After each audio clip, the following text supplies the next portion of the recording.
Hello, Jenny. Do you hear me? Yeah.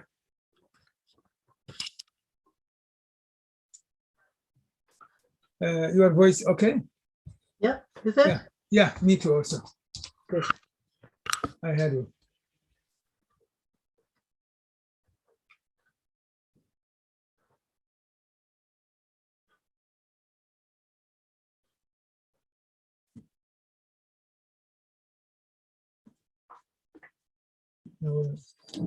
When you spoke about so Yes. Mm. When I speak about that, you can hold it up. yeah, also the book.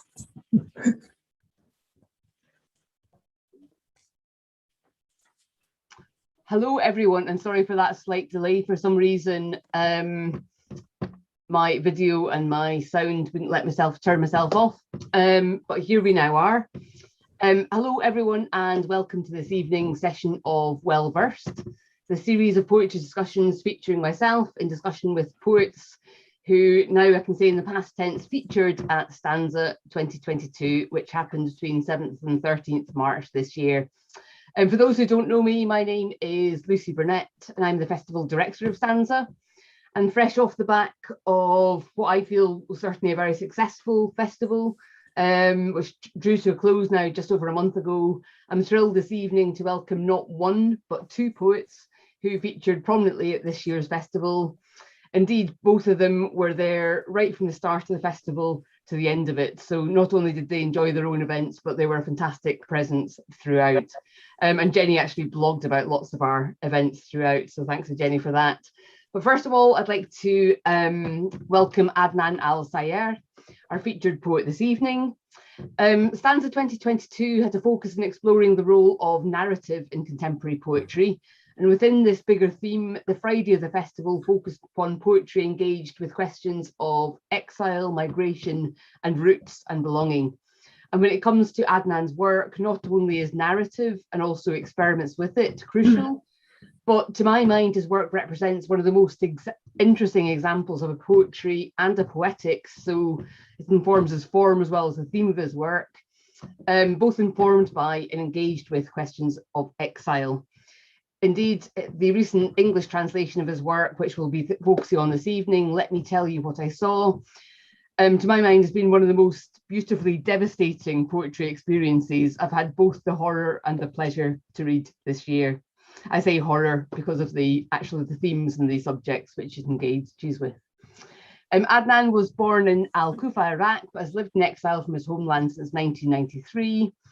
Ever since being conscripted to fight in the Iran-Iraq war, Adnan has dedicated his writing to themes of freedom, love and beauty, and his work issues from a belief in the power of words as a weapon to denounce both the devastation of war and the horrors of dictatorship.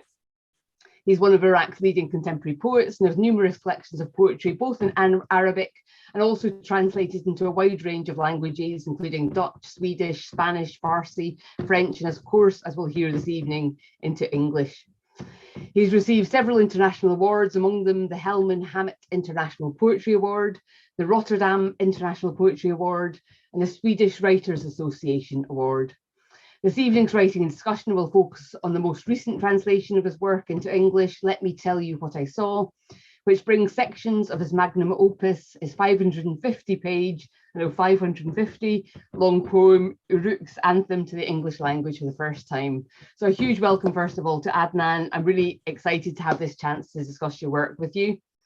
Alongside Adnan is one of his English translators, Jenny Lewis, who worked alongside, please actually help me, one of you, with the pronunciation, Rubu Abughaida. Thank you. And Adnan in bringing together Let Me Tell You What I Saw, published by Seren in 2020. As well as being a hugely well-reputed translator, Jenny is also a poet and playwright in her own work, with 4 collections to her name and having had 7 plays and poetry cycles performed at major UK theatres. Her own most recent poetry collection, Gilgamesh Retold, featured alongside, during a reading alongside Adnan and Philip Terry during a session dedicated to exploring rewritings of the Epic of Gilgamesh at this year's festival. And Jenny was also our festival blogger and did an incredible job at that. So thanks again, Jenny, for that. In addition to translating Uruk's Anthem, Jenny has published 3 chapbooks from Mulfran Press in English and Arabic with Adnan, which are part of the award-winning Writing Mesopotamia project, which aims to build bridges and foster friendships between English and Arabic-speaking communities. I'm going to stop there. I wanted to give both of them a full welcome. But before we actually get going into sort of some discussion about some of the questions which I'd like to explore with Adnan and Jenny, we're going to have 5 minutes of a reading, both from Adnan in the original Arabic and then Jenny from the translations. So Adnan, Jenny, over to you. Thank you so much, Lucy. A wonderful introduction. And also StAnza was one of the most extraordinary festivals I've ever been to. I think we both thought that, so congratulations.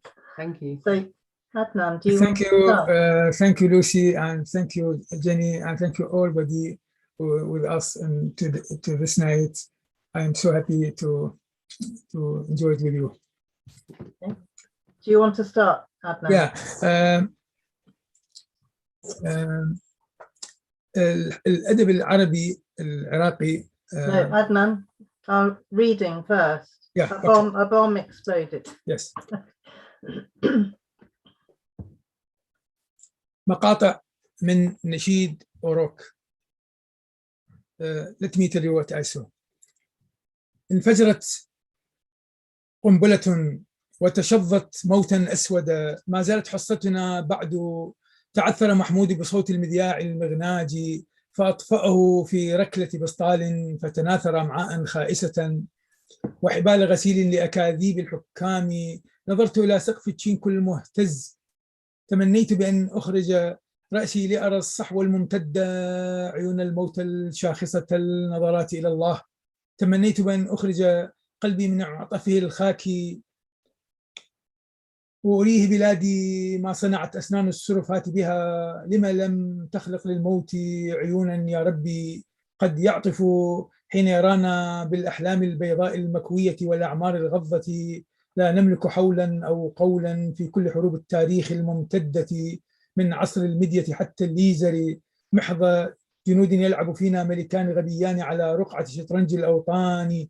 تمنيت بأن أعبر هذا النهر المتدفق نحو فما أدفى الركن القطة. من جاء بك الساعة ترتج فينا أمام أزيز الطلقات وتلتصقين بجسمي. هل أبعدها فالقناص الأجلف لا يترصد رأسك بالرأس، لكن من يدري قد تخطئ هذه الفوهة العمياء. فلا أحد يضمن عمرك أو عمري، من يضمن في هذا العالم عمرا يتقاطع في عيني قناص. تلمست طريقي في العتمة، كان القناص يثقب بالناظور عباءة ليل الإبريسم يلضمها بخيوط الطلقات اللعنة.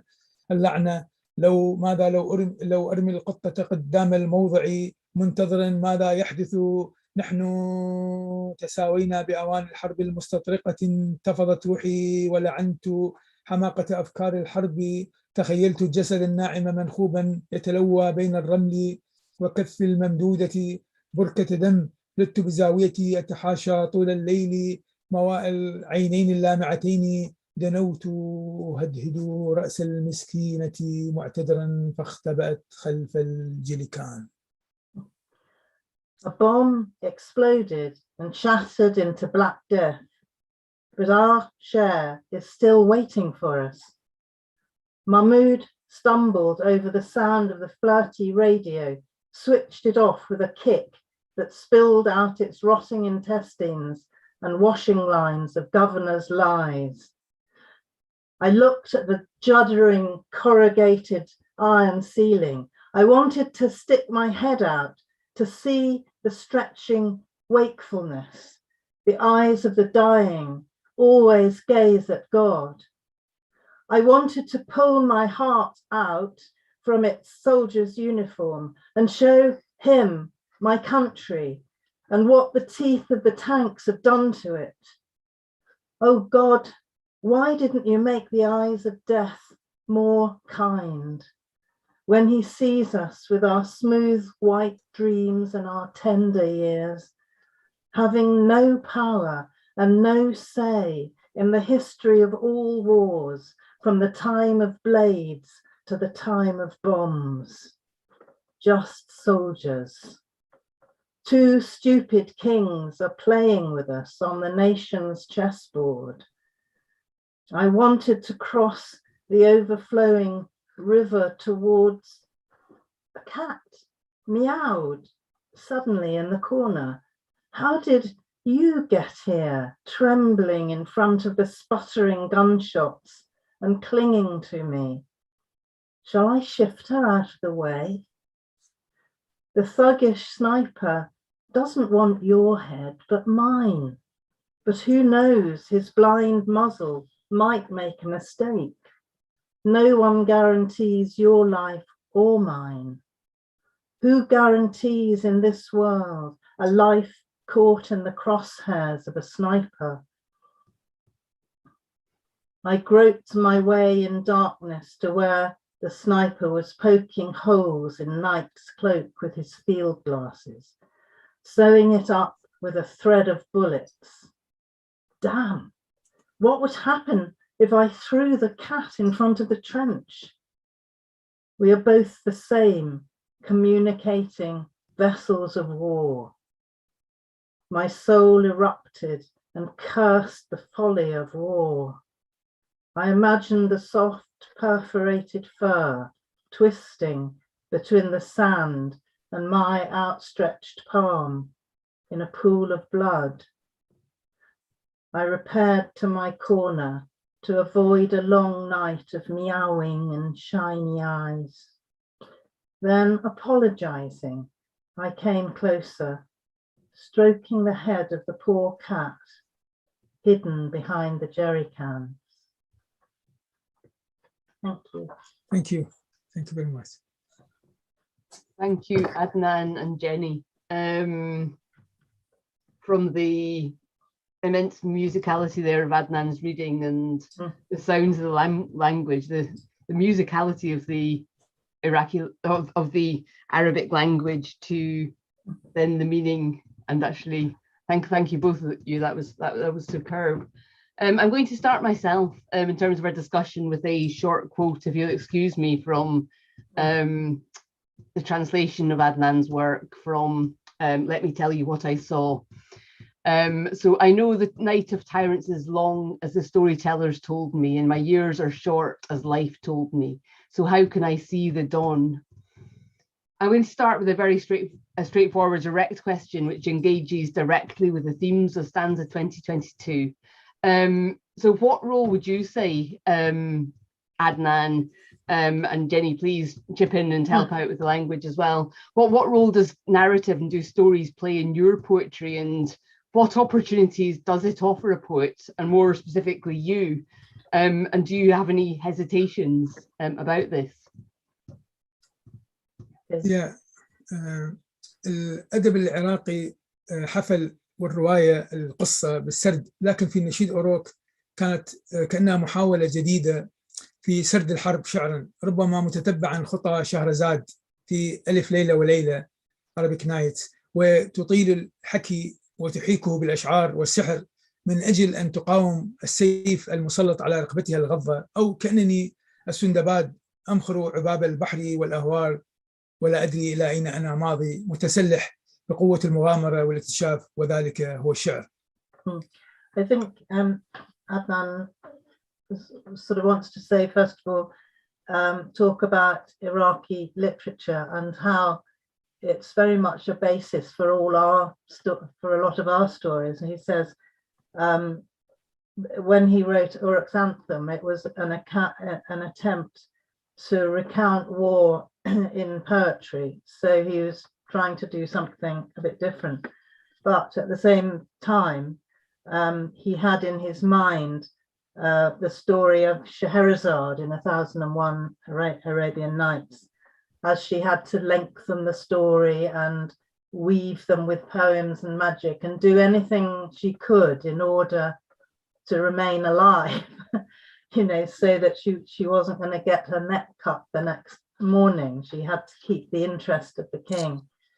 And then he mentioned also Sinbad, the sailor, who passes through very dangerous, turbulent seas, not knowing where they're going to take him or what's going to happen. But Adnan said he himself, passing through turbulent seas, was armed with the power of adventure and discovery that is poetry. And Lucy, I'd just like to say a little bit about, because you talk about, you know, the tremendous patchwork of, or we have spoken about the great sort of monumental patchwork of stories. Yeah, very much. There's not just stories. It's not just Sinbad or Scheherazade. It's not just stories or myths from the Islamic world, but there's Western references. There's a huge amount in there. It really struck me. So do you want to tell us a bit more about that? And how it's mind blowing. Yeah, well, Adnan, you tell us about how you started, you know, reading the world in Baghdad in the libraries when you were a teenager. نعم، وجدت نفسي أنغمس في التراث إلى حد بعيد، ملتهم من رفوف الكتب القديمة شرق وغرب، ثم أقف أمام هذا التراث، التاريخ، الدين، النظام السياسي، الاجتماعي، الثقافي اللي أوصلنا إلى ما نحن عليه.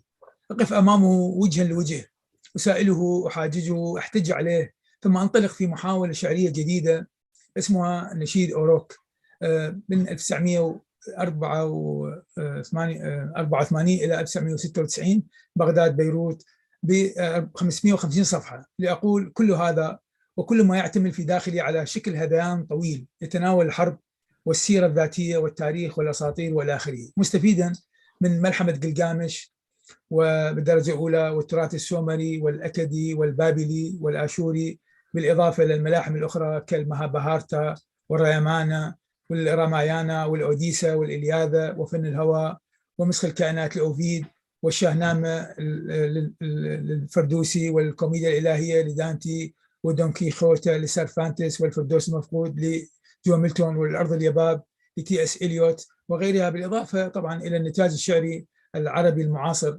عربيا وأجنبيا، بما في ذلك كابابيس ومحمود درويش وأنسيس ريتسوس. Adnan sent me some prompts just so that I'll just read what he's just said. That's okay. I found myself immersed in tradition to a great extent, literally from the age of when he could read, I think, devouring the contents of old bookshelves from Eastern and Western cultures.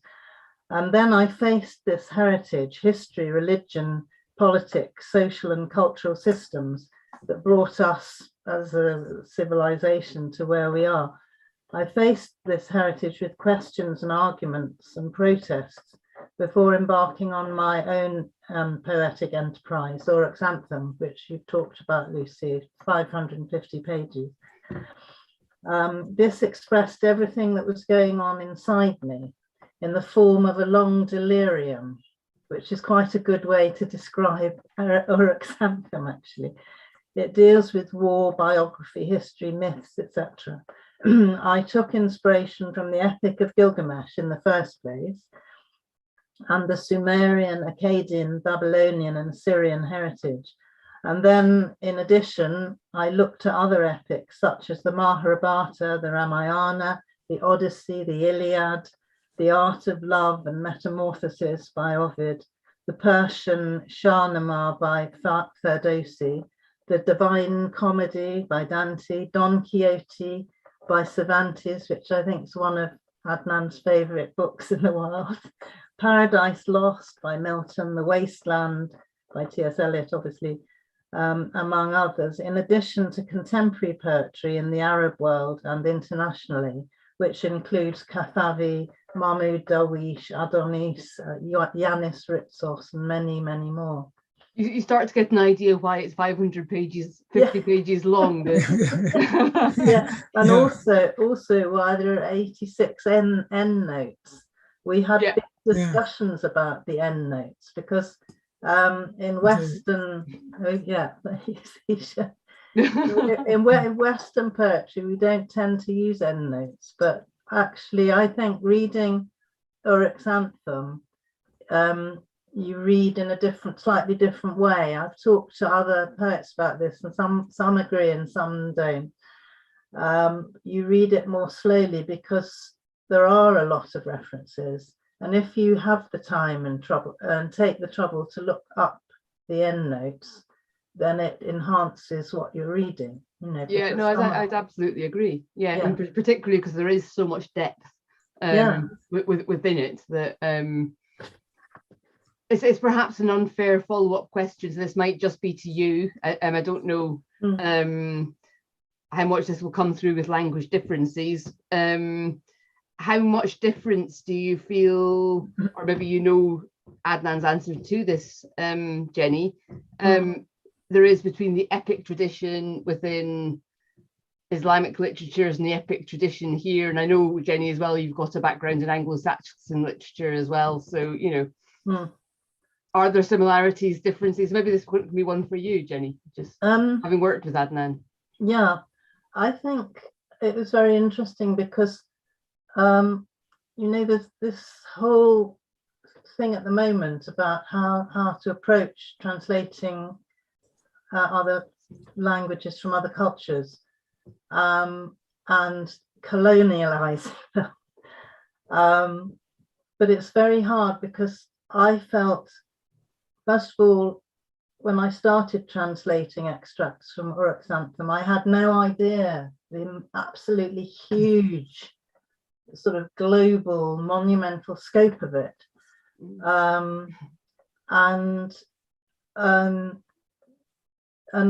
talked to Adnan a lot, and what I tried to do was to try to sort of contextualize it. So I thought it's a bit like a dream poem, because dreams come into it all the time. And in Piers Plowman, Piers Plowman dreams, and then he wakes periodically and puts the dreams into practice or not, as the case may be.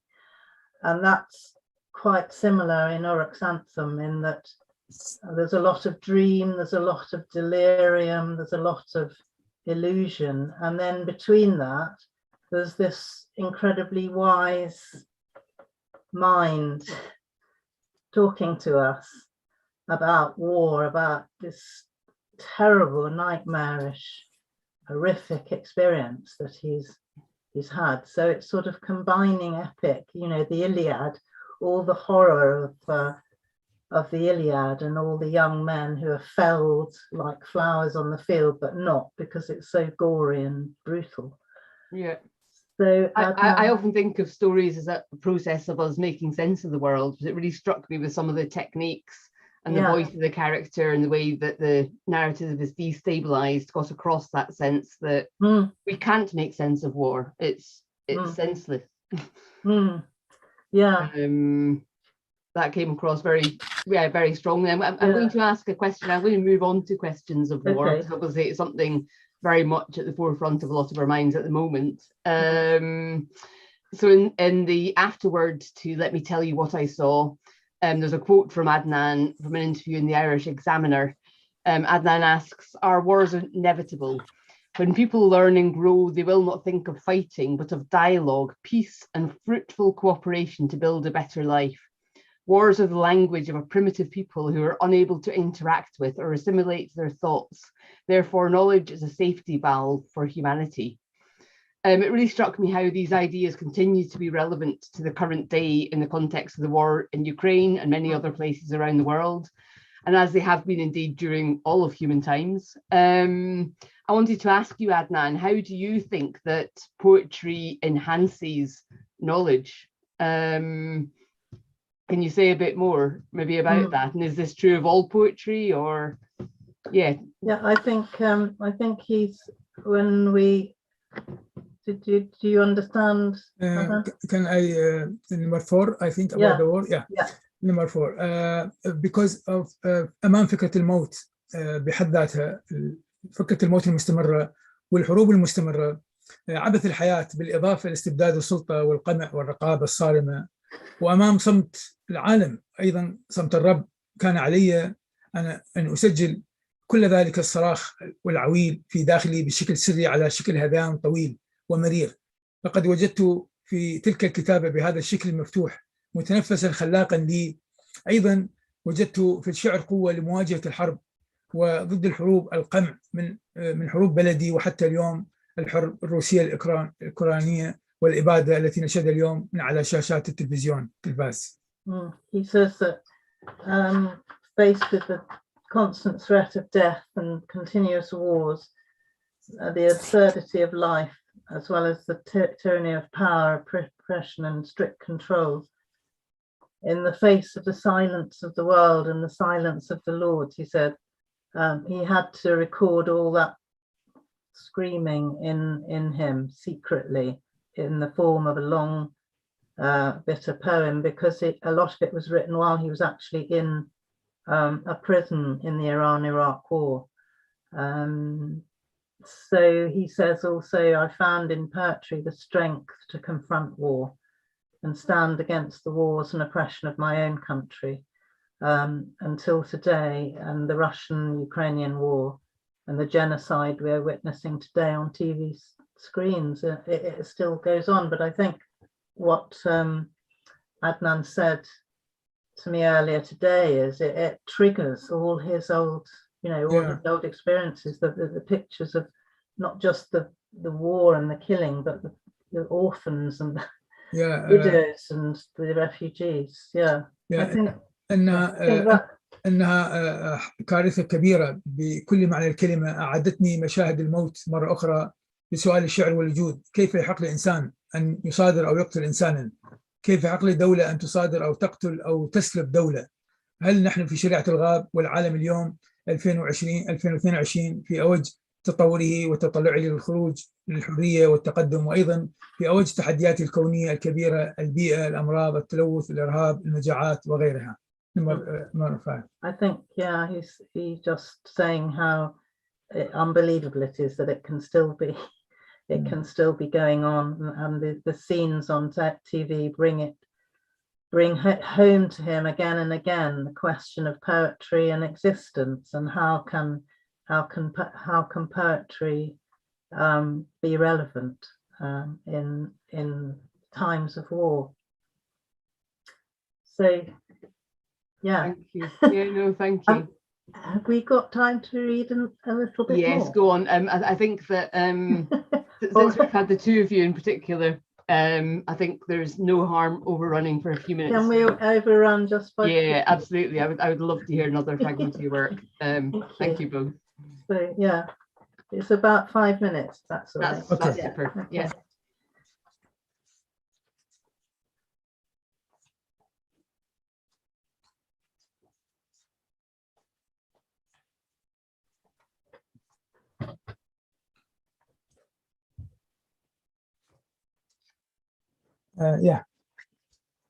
سددت الفوهة السوداء إلى عينيه وأزغيت لأنفاسي لاهثة يقطعها صوت حثيث شرائط طفلتي البيض.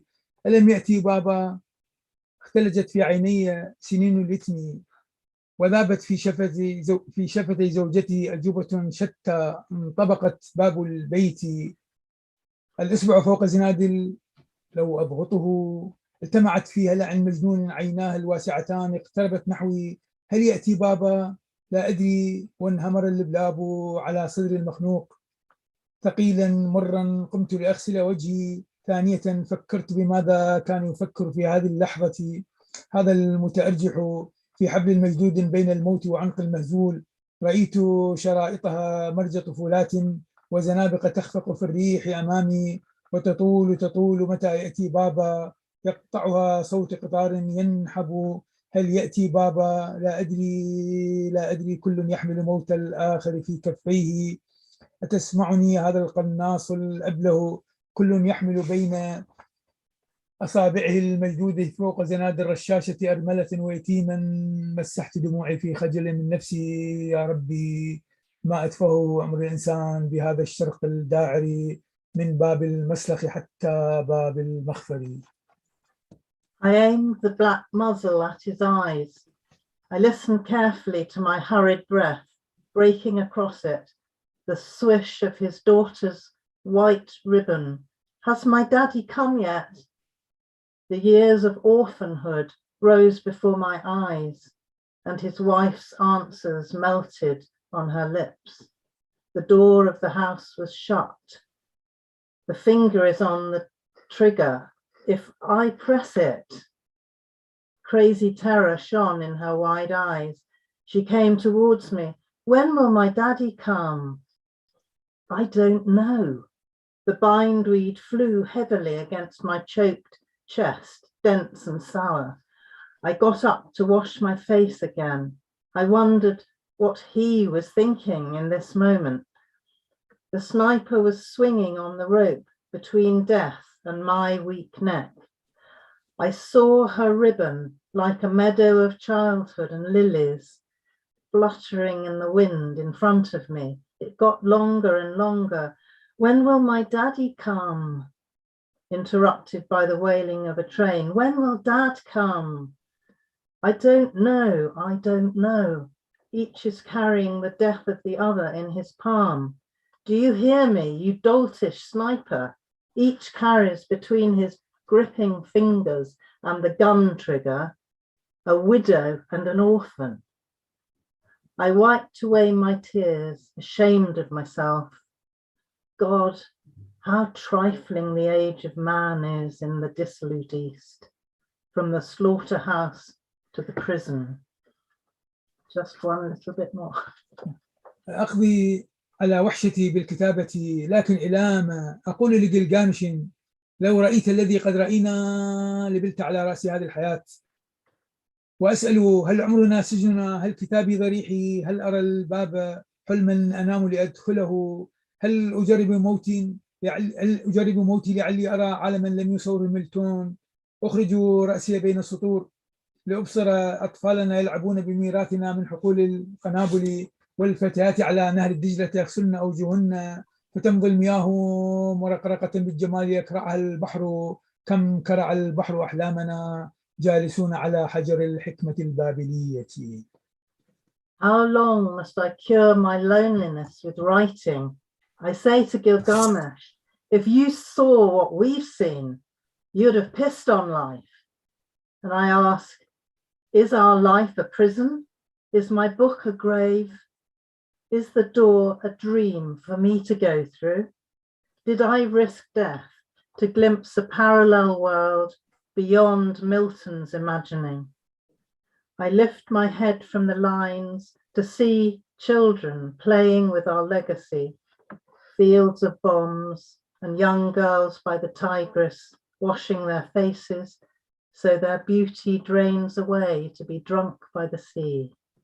How many of our dreams did the sea drink as we sat on the timeless stones of Babylonian wisdom? Thank you.